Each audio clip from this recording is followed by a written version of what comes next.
Olá, começamos agora mais um Frente a Frente. E hoje aqui comigo no Frente a Frente, o professor, sociólogo, cientista social e político, professor, doutor da Universidade Federal de Alagoas, Cícero Albuquerque.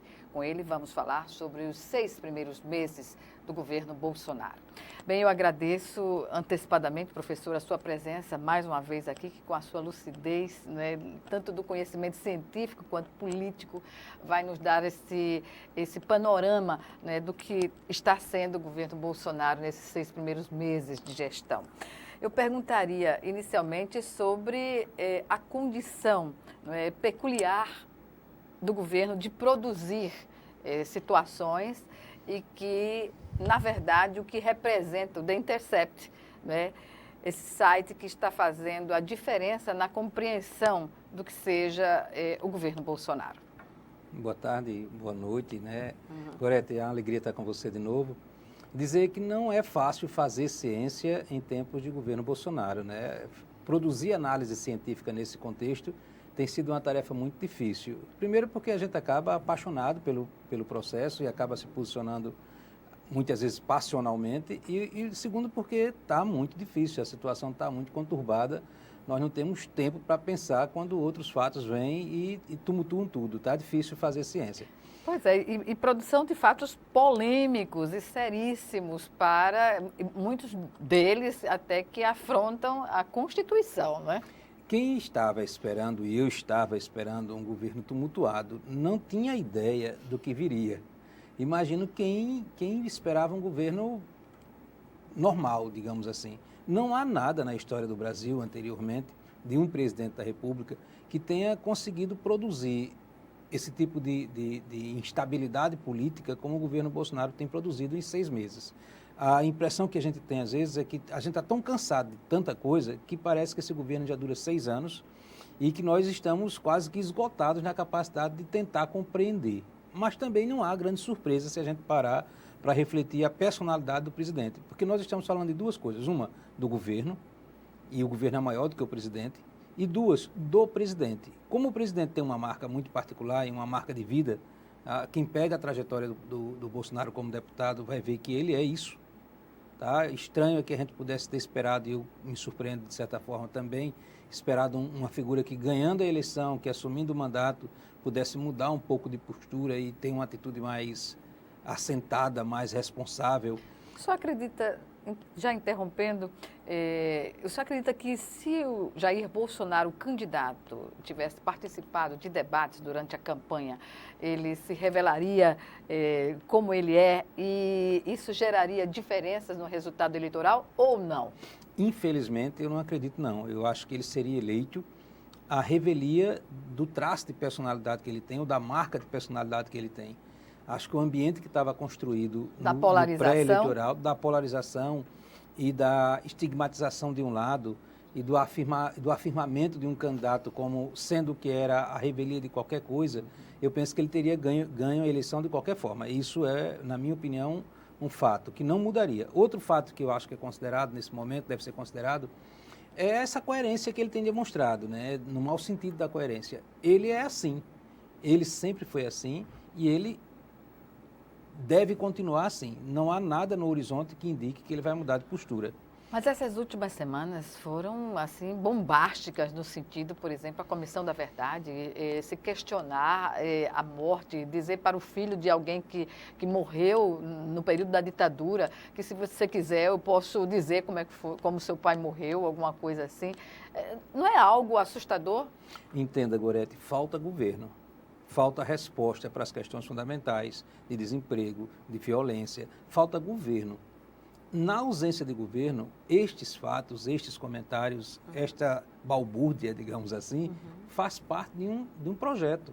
Eu não creio que nada disso seja improvisado. Eu creio que tudo isso é parte de um projeto de desviar a atenção, de desvirtuar o ambiente para que possa circular. Não há, assim, quem diga assim, é um louco. Eu até posso pensar isso de vez em quando, mas não é disso que nós estamos tratando. Eu penso que são falas planejadas, e quando espontâneas são falas numa mesma direção, tá? Não existe mudança de rota, tá? É coerência porque ele já era assim como deputado, Portanto, na ausência de governo e na ausência de competência particular do presidente para falar de economia, para falar de educação, para falar de saúde, para falar de meio ambiente, ele constrói esse tipo de discurso, que é o discurso que ele domina. Para ocupar a mídia. Para ocupar a mídia e para dialogar com a parte da base eleitoral dele, que continua sendo alimentada com esse tipo de polêmica. Você falou parte da base eleitoral, isso quer dizer que hoje o cenário do apoio ao governo Bolsonaro é diferente do que foi no início? As pesquisas indicam que o presidente Bolsonaro tem, nesses primeiros 6 meses, a pior avaliação de todos os presidentes anteriores. Ora, se isso é fato, e parece que é fato, não há quem esteja duvidando, com exceção do próprio presidente e dos filhos dele das pesquisas, indica que ele perdeu espaço. E ele perdeu espaço principalmente com aqueles que o apoiavam. Por quê? Porque a hipótese que ele criou, o ambiente que ele sugeriu, foi um ambiente de autoridade, foi um ambiente de lucidez, foi um ambiente de correção de rumos do país. E nada disso tem acontecido efetivamente. Não houve, nos últimos 6 meses, nenhum indicador social, nenhum indicador econômico que tenha melhorado substancialmente em relação ao que tinha antes. Pelo contrário, nós tivemos corte de recursos de educação, corte de recursos de segurança, corte de recursos de saúde, corte de recursos em áreas vitais, em áreas fundamentais que indicam a preocupação do povo brasileiro. Neste ambiente, o presidente Bolsonaro precisa criar tumulto. Neste ambiente, ele precisa criar cortinas de fumaça, porque assim ele sobrevive, assim ele continua na mídia. Bem ou mal é aquele negócio, bem ou mal fale, mas fale de mim. Isso tem a ver com a indicação que ele fez publicamente, assim, já sem nem comunicar, né? Porque quando o presidente Donald Trump, que tem uma linha muito parecida, né, de atuação, se mostrou surpreso em saber que o presidente Jair Bolsonaro havia indicado o filho, né, informalmente, para ocupar o posto de embaixador do Brasil em Washington. Como o senhor vê essa situação? Veja, cai... A questão da meritocracia... Isso, perfeito. Cai por terra com essa medida, e já vinha caindo na indicação do governo, na composição do governo, aquele discurso de campanha que era o discurso de que os cargos seriam indicados por meritocracia. Há vários ministros do presidente Bolsonaro que não têm competência para os cargos que exercem. E eu não estou falando da ministra Damares, que é a mais... É um ícone, né? Nesse aspecto. Não estou falando dela, estou falando de um conjunto da obra. O ministro da Educação, para você ter uma ideia, não tem respeito nenhum do ambiente acadêmico. E não é pela posição política e ideológica dele, não, é pela falta de competência para o cargo. O ministro da Ciência e Tecnologia não tem respeito nenhum no ambiente científico, porque ele não tem histórico, não tem know-how, não é um homem para aquele lugar. E aí você sai indicando, sai vendo o próprio Guedes, que apesar de não ter a competência do ponto de vista técnico questionado, tem integridade questionada, e não é só de competência técnica que se faz um gestor, se faz de competência técnica e se faz de autoridade moral, de autoridade ética, de respeito dos seus pares. E nem isso ele tem. Quer dizer assim, nós temos um governo, e aí a indicação do filho é um dado gravíssimo, porque desmancha a história da meritocracia e afirma, na longa tradição brasileira, o nepotismo como critério. E os institucionaliza, na verdade, o nepotismo. No alto poder não era comum. Nos governos municipais desse país todo isso é comum. Apesar da lei que diz não, nos governos estaduais ainda é comum. Mas no poder central não era regra. Agora passou a ser regra. E o argumento que o presidente usa para justificar a nomeação é ridículo. E aí nós viramos piada mundial. E aí é importante que o povo brasileiro perceba, e não há má vontade nessa análise, é só uma constatação dos fatos, que nós reduzimos, nós regredimos, nós estamos vivendo um retrocesso neste país que não diz só de indicadores econômicos, de indicadores sociais, diz também de autoridade política, de respeito perante o mundo. Nesse episódio da indicação do filho, o filho afirmar que, como critério que ele estaria, né, atendendo, seria o fato de ter fritado hambúrguer nos Estados Unidos. Isso não soa como um deboche? Sim, exatamente o que eu penso, Gorete. Exatamente o que eu penso, exatamente o que eu tenho dito. Nós não estamos vivendo, entendam bem, um período normal. Nós estamos vivendo um período de exceção. E nós temos um período de tal exceção que as nossas autoridades, ou que parte das nossas autoridades, debocham. Aquilo não é estupidez, aquilo é deboche. Debocham. Claramente aquilo é um deboche. Eu penso que na intimidade eles devem rir muito. Porque nós rimos na intimidade disso. Entendeu? Eles devem rir muito. Criticamente. Rimos criticamente porque nós temos esta capacidade. É parte da nossa característica enquanto brasileiros de rir da tragédia, muitas vezes. Não por insensibilidade, mas por... Mas é um traço. Uma forma que a gente encontra de reagir e resistir. Eles devem rir muito na intimidade. Porque não é estupidez. Isto não é estupidez. Isto é deboche. Porque circula, porque tá valendo, tudo está podendo. Veja, o poder ele tem características muito curiosas. Ele torna refém, muitas vezes, quem o tem, e ele torna quem o tem, assim, dono de um sentimento de superioridade muito grande. Até que o tempo passe, até que o poder se esvai, essas pessoas caem em si e voltam a ter os pés no chão. Mas, neste momento, o governo federal, neste momento, a presidência da República, neste momento, todo o poder que está lá entende que pode tudo e que tem feito tudo. Nós precisamos entender que este momento é um momento excepcional e, como tal, devemos tratá-lo. Pois bem, diante dessa situação, o que dizer de um elemento que foi agora, digamos assim, mais expressivo, que são as denúncias vazadas, né, o que se vazou na Operação Lava Jato, que foram colocadas aí para a sociedade através de The Intercept? Olha, eu quero começar a responder isso, Gorete, dizendo o seguinte: eu estou entre aqueles brasileiros que acham que o presidente Lula não é puro e imaculado. Há muito tempo eu entendo que havia erro e que havia complacência com tais erros. Tá? Dito isto, eu quero dizer também que entendo que a prisão do presidente Lula é um ato político. Era preciso tirá-lo da eleição e foi assim que tiraram. Isto nós já sabíamos, isto nós vínhamos dizendo, na contramão. Porque era muito difícil, vinha sendo muito difícil, ainda é difícil, mas era infinitamente mais difícil bancar a afirmação de assim, olha, a prisão do presidente Lula não está sustentada em provas, está sustentada numa perseguição política. O ministro Moro, o juiz Moro, à época, ele conseguiu uma autoridade que dava a ele um poder incomensurável. O Ministério Público e o senhor Dallagnol, idem. E este povo usou e abusou do espaço que tinham de autoridade e de poder para aplicar uma penalidade arbitrária. De sair até dos papéis, né, que cabe constitucionalmente ao Ministério Público, à condição de juiz dos processos. Né? Escute, os fatos relatados até aqui indicam que aquilo era, é difícil dizer o que eu vou dizer, organização criminosa.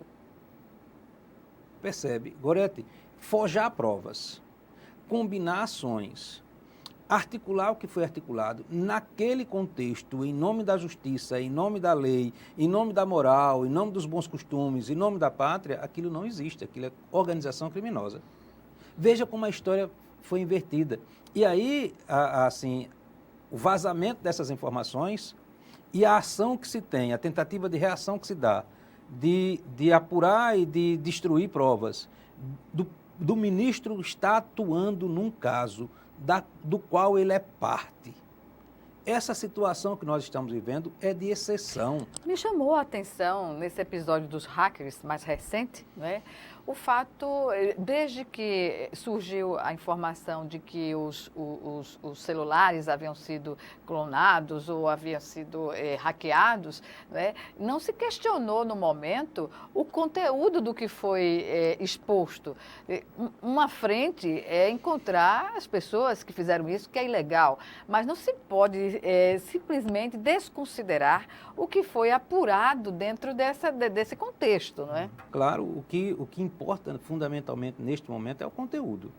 E o conteúdo, repito, é de organização criminosa. E digo mais, não é uma ação local apenas, é uma ação com vinculações internacionais. Há grupos econômicos, há países fora do Brasil, lógico, os Estados Unidos de forma mais direta, interessado e atuando nesse processo. Só alguém com muita má vontade ou só alguém muito tola finge que não está percebendo o que está entendendo. ou alguém com baixa inteligência. Não creio nessa última hipótese, eu não acredito, nem acredito no tolo. Percebe? Assim, nós estamos vivendo uma situação em que o Brasil, e isso não é de agora, o grampo na presidente Dilma à época, tá? O grampo na Petrobras à época, tudo isso indicava um crescente de intervenção internacional no país. Hoje legitimado. Hoje legitimado porque a grande mídia não trata disso. Porque os pesquisadores, porque muita gente da academia não ousa botar a cara nessas coisas porque tem medo da reação. Represálias? De represálias e de um embate social muito duro que vem sendo feito. E não é permitido, neste momento histórico, não é permitido qualquer silêncio, sob pena de passar para a história como conivente, melhor dizendo, como conivente, como omisso. Percebe assim, neste momento o povo brasileiro tem que ter a coragem, e nós que tratamos disso abertamente também, de dizer assim, acordemos, há algo muito grave acontecendo. E este algo muito grave impacta no emprego, impacta no trabalho, impacta na renda, impacta na desnacionalização da indústria brasileira. Gorete, hoje, só para vocês terem ideia, 60% da cana, das terras com plantio de cana no Brasil hoje, estão nas mãos de estrangeiros. A onda do momento é o capital internacional compra, como nunca antes, terras no Brasil. Com uma voracidade... Com uma voracidade extrema. Percebe? Aquela nova fronteira que ficou conhecida como Mato Piba, Maranhão, Tocantins, Piauí e Bahia, hoje o número de áreas rurais em nomes de estrangeiros é imensa. Isso pode nos levar a fragilidades na questão da soberania nacional, professor? A soberania brasileira nunca foi tão agredida como hoje. E nós não estamos discutindo isso. Abertamente nós não estamos discutindo isso. Porque nós estamos vivendo um momento que foi criada uma cortina de fumaça tão grande que parece que o nosso grande problema é a corrupção, e ela é um grande problema, mas o nosso grande problema é a desigualdade social e a perda e a ameaça à soberania brasileira. Não é normal que a gente viva um tempo em que as Forças Armadas sejam coniventes com o desmonte do patrimônio brasileiro. Não é normal, isso é extraordinário no sentido negativo da expressão. Não é normal que a gente viva um tempo que o presidente bata a continência a uma bandeira que não é a nossa. Não é normal isto está errado e a gente precisa acordar. Portanto, e mais, assim, e o mais profundo, a agressão a direitos conquistados historicamente, como se isso fosse a saída para os grandes problemas. A gente não está discutindo os grandes problemas, a gente está vivendo um país que vive um tumulto, sempre em torno de uma confusão gerada propositalmente para desviar a nossa atenção daquilo que é fundamental. Professor, nós vamos chamar agora o nosso primeiro intervalo e o Frente a Frente volta em 1 minuto. Até já.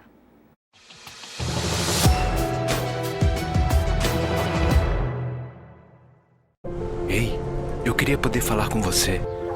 Te falar desses últimos meses e como tudo tá melhor. Eu percebi que viver é incrível, mais do que eu imaginava. Ser pai era um sonho e você me permitiu presenciar o nascimento da minha filha. Foi lindo.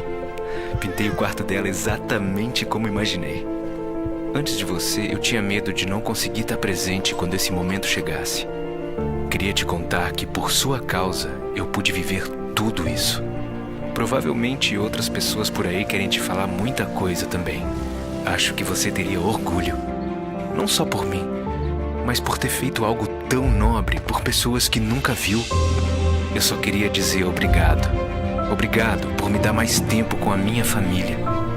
Obrigado pela sua doação de sangue. Doe sangue regularmente. Tem sempre alguém precisando de você. Procure o Hemocentro mais próximo e seja um doador.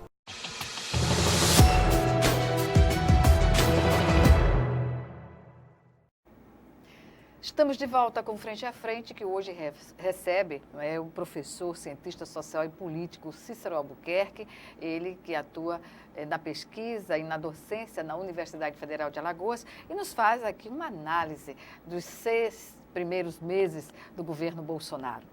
Professor, nós falávamos antes sobre essa questão que envolve o protecionismo, que não existe, hoje no Brasil, quando se tenta privatizar praticamente tudo. Eu vi nas redes sociais um vídeo em que o ministro, não é, da Economia coloca numa palestra nos Estados Unidos: não, nós vamos vender tudo, como se fosse assim um tabuleiro. Estamos em liquidação. Exatamente, exatamente. E isso é bom que a gente, enquanto brasileiro, perceba que, criticamente, que não é o que ocorre, por exemplo, nos Estados Unidos, que é tão agressivo dos países em desenvolvimento, não é? Mas no seu país há um protecionismo que impede esse tipo de concorrência entre o que é produto nacional e produto estrangeiro. O ministro Paulo Guedes é portador de um discurso ultraliberal. Veja que coisa curiosa. Nós vivemos o Brasil num momento que o presidente faz um discurso conservador, de extremo conservadorismo, e que o ministro da Economia, o principal ministro, que é uma figura independente do presidente, na verdade, né? Ele tem vida própria, o ministro, ele é o representante do grande capital internacional, e o ministro faz um discurso ultraliberal. Tá. Ora, mas nós não tivemos no Brasil uma etapa de estado de bem-estar social que permitisse que esse discurso liberal chegasse e encontrasse um patamar de proteção social para a maior parte do povo brasileiro. Tá, aí esse discurso ultraliberal só vale aqui. Nenhum lugar do mundo entrega as suas riquezas e entrega os seus setores estratégicos como nós temos entregue. Nos Estados Unidos, o Trump proibiu a compra de empresas por capital chinês. Por que o Trump proibiu? Se ele é tão liberal, porque ele proibiu a compra de empresas americanas por capital chinês. Na crise, o Obama privatizou empresas, recuperou tais empresas e devolveu para a iniciativa privada. Perceba, nenhum país que se preze, nenhum país que tenha um projeto nacional aceitaria o que nós estamos vivendo no Brasil. A entrega de setores estratégicos da sua economia para o capital privado e internacional. Porque Gorete, uma das facetas da Lava Jato, foi que ela ajudou a desmontar setores estratégicos da economia brasileira. Cumpriu um papel importante e cumpre também. Sim, né? eu questiono o investimento de BNDES em Odebrecht, questiono. Tá? Assim, a política dos campeões, por exemplo, da Friboi, arrasou frigoríficos, arrasou pequenos negócios, inteiro. Especialmente no Sul e no Sudeste. Foi uma concentração brutal. Isso a gente precisa discutir. Agora, a Odebrecht vinha disputando nos Estados Unidos obras. A Friboi vinha controlando o mercado de carne em setores estratégicos do mundo. Não interessava aos governos centrais, às economias centrais, que um país como o Brasil pudesse emergir do ponto de vista econômico e participar desse tipo de concorrência internacional. Chegando à quinta economia do mundo, Exatamente. Né? Nossas grandes obras eram tocadas por grandes empresas brasileiras. Sim, eu tenho acordo, precisava rever a relação público e privado no Brasil. E aí eu volto ao que Gessé de Souza diz, não é novidade, que a grande corrupção no Brasil começa na iniciativa privada. Nós já falamos disso. A grande corrupção no Brasil começa na iniciativa privada e só se viabiliza e só se materializa porque corrompe o poder público.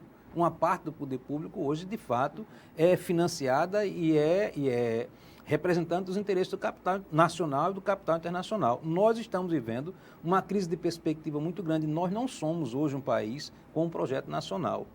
Tá? Nós estamos nos comportando como meninos na festa do vizinho que tem dinheiro e que a gente fica assim, isso é inaceitável. A gente não é um país qualquer, nós somos uma grande economia, nós somos um grande continente, nós somos um país extraordinário e esse lugar não é o nosso, historicamente. Nós precisamos retomar o nosso papel. Nesse contexto de investigações da Lava Jato, e aí apareceu aquelas movimentações financeiras de vários, digamos assim, vários integrantes que atuam no governo, ou fora dele, ou próximo, e aí atingiu o filho do presidente, o COAF, descobriu, da época, algumas movimentações financeiras e ele simplesmente foi, digamos assim, protegido, Foi colocado, digamos assim, uma proteção ao ponto de desconsiderar a convocação do Ministério Público, como também de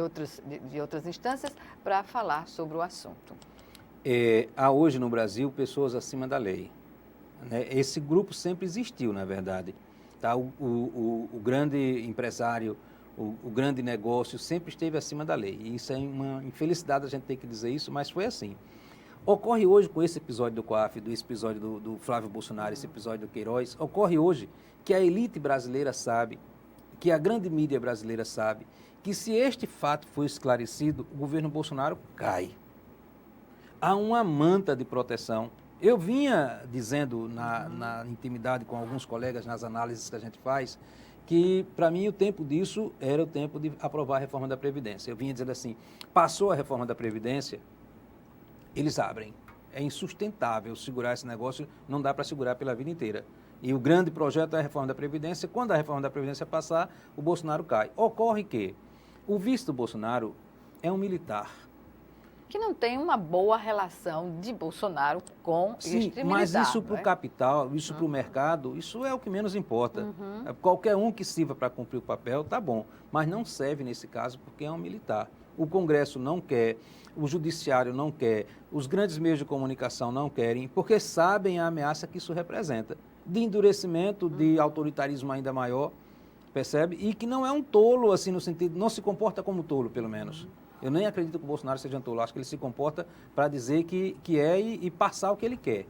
Porque quando a gente não acredita na pessoa, a gente aceita que certas coisas circulem. O Bolsonaro está fazendo isso. Ele está aproveitando que há um descrédito na capacidade dele, a quem acha que ele é tosco, a quem acha que ele é isso, que é aquilo outro, e ele vai. Mas o que eu acho interessante nesse contexto, professor, é que desse jeito que ele é, ele acaba comprometendo as relações da base que ele imaginava, ao se eleger, ter de uma forma, digamos assim, gigantesca e maioria absoluta no Congresso, e não é isso que ocorre. Né? Há dificuldades, tanto na Câmara quanto no Senado, para a aprovação de matérias, a não ser depois de um entendimento de bancadas que houve, ou pessoalmente com alguns parlamentares, com a base de alguns partidos. Mas aí, como fica essa correlação de forças hoje entre o Executivo, que não anda tão bem das pernas por conta dessa situação, da personalidade do presidente, ainda que seja estudada essa forma de governar, como também dos outros poderes, que não interferem a título de manter a harmonia, mas a gente já percebe aí algumas divergências entre executivo, judiciário, né, legislativo. Há muito desconforto no legislativo, há muito desconforto no judiciário. Tá, no legislativo, diga assim, aquela parte que não é o baixo clero. O baixo clero apoiou a reforma da Previdência negociando como antes. Entenda, houve negociação nos mesmos termos que houve no passado. E o passado é geral, infelizmente tem que dizer. Nos governos Lula se negociou nesses termos, nos governos Dilma se negociou nesses termos, nos governos FHC, todos os governos negociaram nesses termos e Bolsonaro negociou também. Há uma parte do parlamento brasileiro, que a gente chama de baixo clero, que só vota assim, na negociação pragmática da emenda, e a gente sabe o que isso significa. Mas o legislativo tem um desconforto grande, uma parte que não é de baixo clero tem um desconforto grande, não percebe seriedade, não percebe maturidade, não percebe compromisso com o país. Ainda há uma parte do nosso parlamento que é séria, apesar das pessoas não acreditarem nisso, ainda há uma parte que escapa. Há uma parte grande do judiciário que percebe que apostou errado, porque o judiciário participou desse processo. Legitimou o processo que foi o golpe da presidente Dilma, o processo da prisão do presidente Lula. Todo esse processo que vem até aqui foi legitimado pelo judiciário. Mas agora o presidente do STF, o Dias Toffoli, como também o ministro Gilmar Mendes, estão questionando a ação do Ministério Público através do procurador Deltan Dallagnol, e já está questionando a forma de intervir em áreas que não foram credenciadas ao Ministério Público. Como o senhor vê? Veja, a parte sadia do Ministério Público Federal, a parte sadia do Poder Judiciário, e eu não incluo, infelizmente, Dias Toffoli e Gilmar Mendes, não incluo, tá? Eu posso até estar sendo injusto, mas permitam isso. É um risco que eu corro, dizer assim, a parte sadia não aceita esse tipo de prática. É uma parte muito pequena, está muito mais fora do poder da corte do que na corte. Agora, tem limites. O Dallagnol não soube reconhecer os limites, o Moro não sabe reconhecer limites. Estes entenderam que podiam tudo.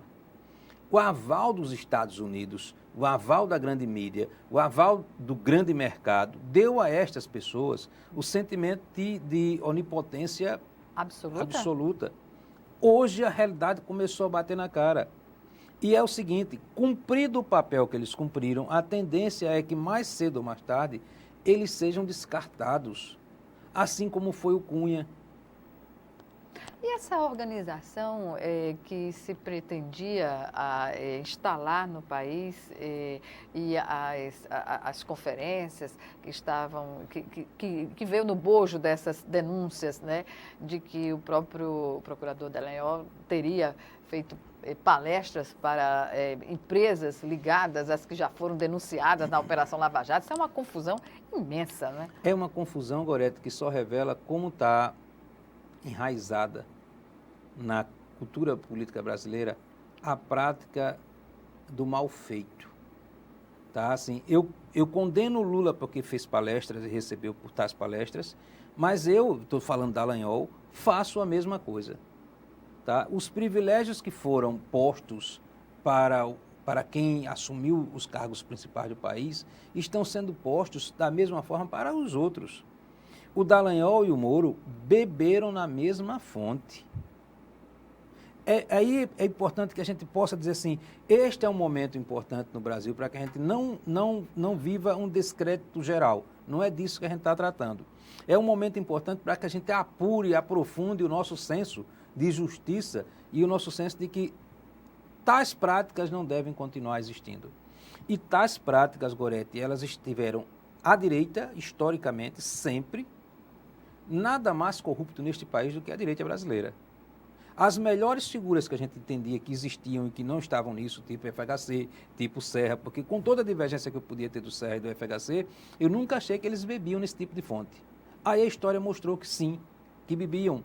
E aí, com toda a divergência que a gente possa dizer assim, a esquerda também houve. Nós não podemos sair desse processo sem dizer assim, uma parte da esquerda participou desse jogo. E isso é inaceitável, à direita e à esquerda. Isso é inaceitável, não podemos fazer concessões. Quando eu digo assim, a prisão do presidente Lula está errada, está. Porque não tem provas. Porque o triplex, porque o sítio não configuram elementos suficientes para aquilo que foi feito. Mas não é aceitável o loteamento que foi feito da Petrobras. Não é aceitável a negociação O aparelhamento sindical também. Pois é, um conjunto de coisas. E a esquerda brasileira não aprendeu ainda a devida lição. Não aprendeu. Porque a direita ela não tem correção. A direita ela é afeita ao lucro, a direita ela é afeita à vontade, a direita ela é afeita a isso, é da natureza do sistema. Mas a esquerda não. O discurso da esquerda brasileira, historicamente, sempre foi um discurso de combate à corrupção. E isso não significa rebaixamento das pautas de combate à desigualdade social, de construção de uma sociedade justa e fraterna. Não, pelo contrário, é parte dessa pauta. Mas foi justamente o beber na fonte que criou parte dessa polarização e o descontentamento e o descrédito, não é, professor? Sim, o beber na fonte criou o descrédito e o descontentamento, mas não criou a polarização. Entenda, porque a polarização ela é consequência de uma outra coisa. A polarização é consequência, fundamentalmente, do encurtamento das desigualdades que a gente teve nesse país. É a parte boa dos governos Lula e Dilma. Percebe? É a parte boa. Quando a parte boa funcionou, nós tivemos um país menos injusto, menos desigual, com políticas de atenção ao povo como nunca antes. E aí você vai ter uma parte da classe média, por exemplo, revoltada porque o pobre estava andando de avião. Você vai ter uma parte da classe média incomodada porque chegava nos restaurantes e tinha fila, porque uma parte de uma sociedade que não tinha acesso àquilo passou a ter. Você vai ter uma parte da sociedade incomodada porque o trânsito inchou, porque tinha mais carros, porque tinha mais política de financiamento, porque tinha... Essa polarização vem da redução da desigualdade social. Por incrível que pareça, quando nós, pela primeira vez na história, combatemos a desigualdade social, e não combatemos com políticas estruturantes, combatemos com políticas compensatórias. Tá? O governo Lula não fez política estruturante, o governo Lula fez política compensatória. A coisa mais estruturante que o governo Lula fez, se eu estiver enganado eu posso depois corrigir, foi melhorar o salário mínimo. O resto foi compensatório. Professor, mas só para fechar este bloco, que já estamos atrasados, eu o interrompi quando o senhor falava de um depoimento que relacionou aí o Cunha. Pois é, o Cunha ele foi importante demais, como o Moro tem sido, como o Dallagnol tem sido, até ele cumprir o papel sujo de capitanear um golpe, de bombardear um governo que tinha boas intenções com pautas bombas, pautas bombas, pautas bombas. Quando ele cumpriu aquele papel, ele caiu por terra, porque ele também não tinha autoridade moral para cumprir aquele papel. Vai acontecer com Moro e Dallagnol algo parecido. Quem está segurando Moro e Dallagnol não é Bolsonaro, nem é Dodge, não, quem está segurando é o grande capital que entende que a tarefa não foi cumprida e são os Estados Unidos que entendem que a tarefa tem que ser finalizada. Bem, sobre ainda essa questão a gente vai falar no próximo bloco. Voltamos em 1 minuto. Até já.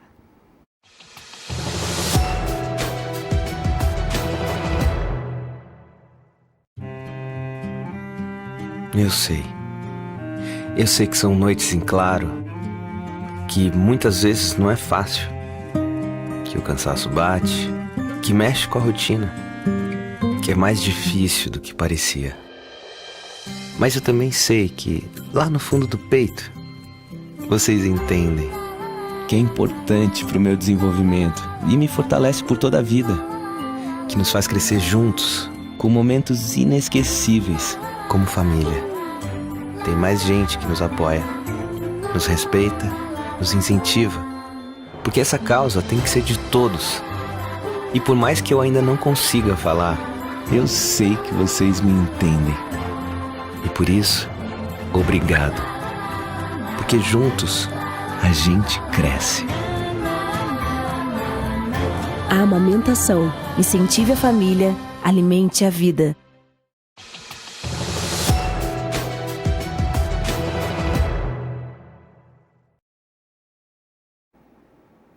De volta para o último bloco do Frente a Frente, que hoje recebe o cientista político e social, professor da Universidade Federal de Alagoas, que atua na pesquisa e na docência, né?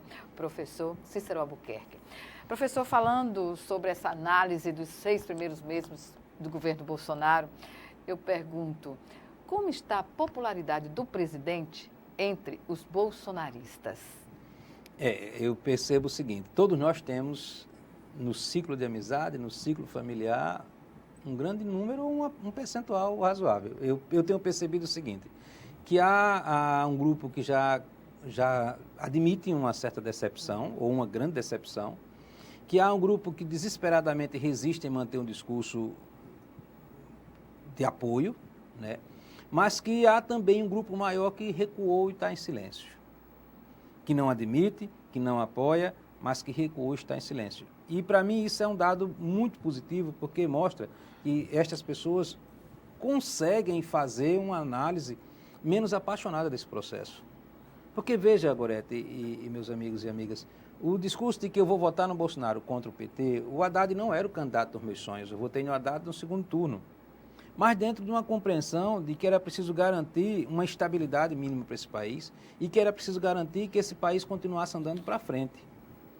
Hoje, eu penso que parte do pessoal que votou no Bolsonaro já sabe que não há um dado positivo nesses 6 meses de governo. Nenhum dado, professor? Sim, que você possa dizer relevante, não. Agora o desemprego aumentou. Enquanto o governo Bolsonaro não der conta das questões econômicas, toda essa balbúrdia, toda essa conversa, toda essa pirotecnia que ele faz para atrair atenção, não se sustenta. E é possível conseguir essa estabilidade com esses 14 milhões de desempregados e no caso, condicionar isso à reforma da Previdência? Entre os jovens, a taxa de desemprego beira 20%. Entre os jovens. Essa é uma coisa que a gente precisa olhar e dizer assim, é assustador. Né? Hoje de manhã eu dei aula e disse aos meus alunos, é um monte de carne nova se colocando para o mercado, querendo trabalhar e sendo rejeitado.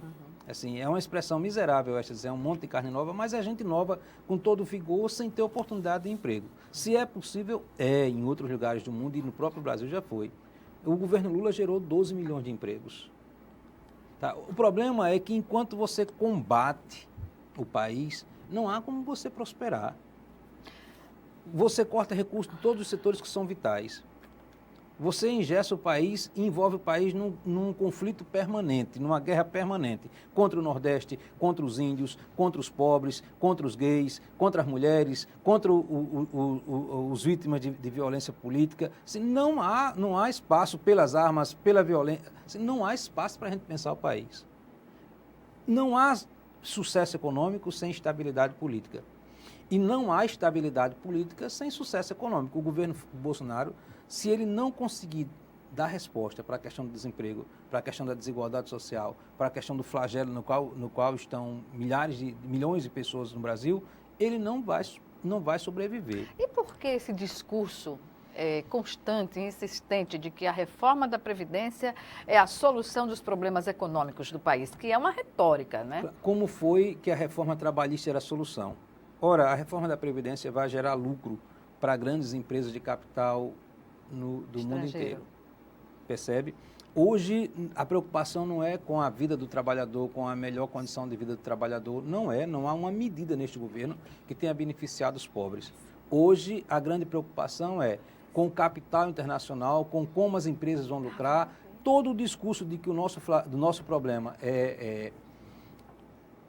a Previdência é mentiroso. Nós sabemos que a grande despesa que o Estado brasileiro tem hoje é com juros de dívidas.